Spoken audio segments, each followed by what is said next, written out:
Un téléphone qui vibre dans la poche d'un ministre, un message apparemment anodin, une application téléchargée sans méfiance et sans qu'il ne s'en doute, la porte de son bureau, de ses conversations, de ce secret d'État vient d'être grande, ouverte. Depuis quelques semaines, des signaux inquiétants circulent dans le cercle bien informé. Des bruits de couloirs évoquent des failles béantes au sommet de l'État, des téléphones piratés jusque dans les ministères, des données sensibles qui fuitent sans contrôle.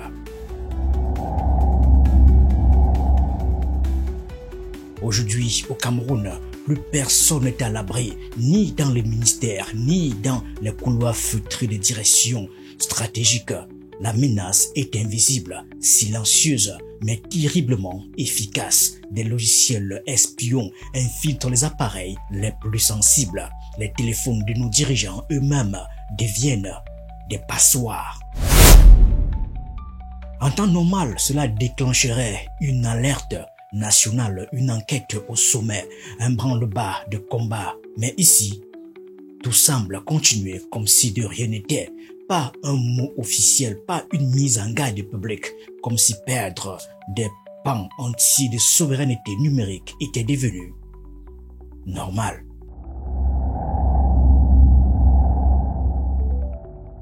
Et ce n'est que la partie visible de l'iceberg, car pendant que les logiciels espions aspirent nos secrets, pendant que nos ministres parlent au téléphone comme en terrain conquis, une autre guerre silencieuse fait rage.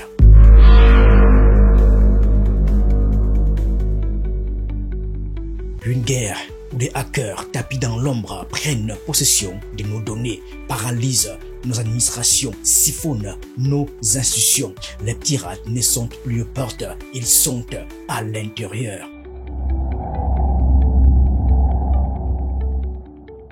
Et pourtant, chaque année, des milliards sont injectés pour protéger notre cyberespace. Chaque année, on annonce des plans, des stratégies, des fonds spéciaux. Mais sur le terrain, le constat est implacable. Rien ou si peu est fait. Les responsables censés être nos boucliers numériques semblent dépassés, incompétents, parfois même absents.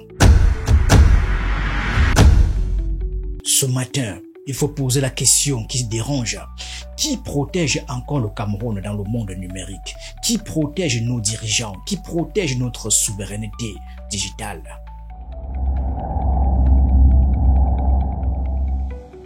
Car, à ce rythme, ce ne sont plus nos données que nous risquons de perdre. C'est notre capacité même à gouverner. Et ce matin, 3 journaux tirent la sonnette d'alarme, 3 regards croisés qui confirment que la menace est bien réelle et qu'elle est déjà parmi nous.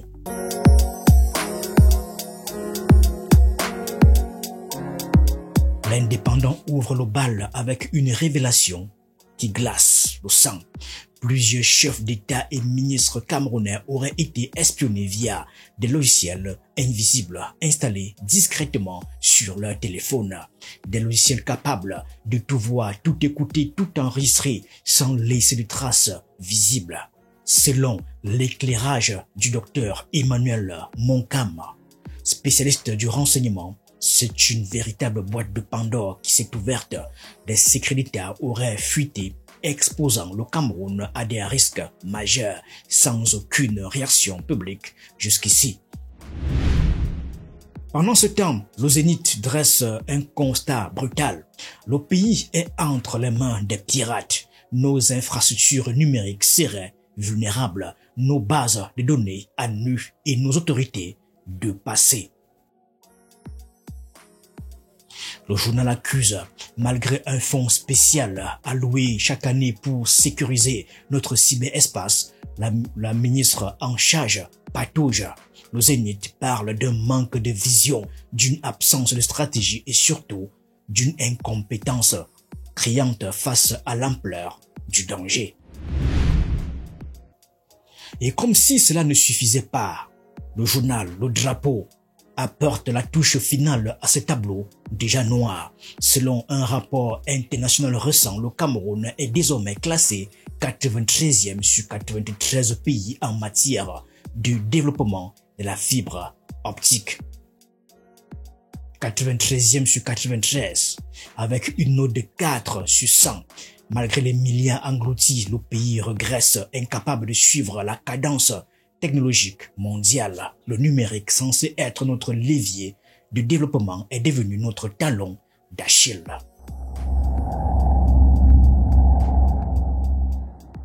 Espion invisible, pirate omniprésent, incompétence institutionnelle.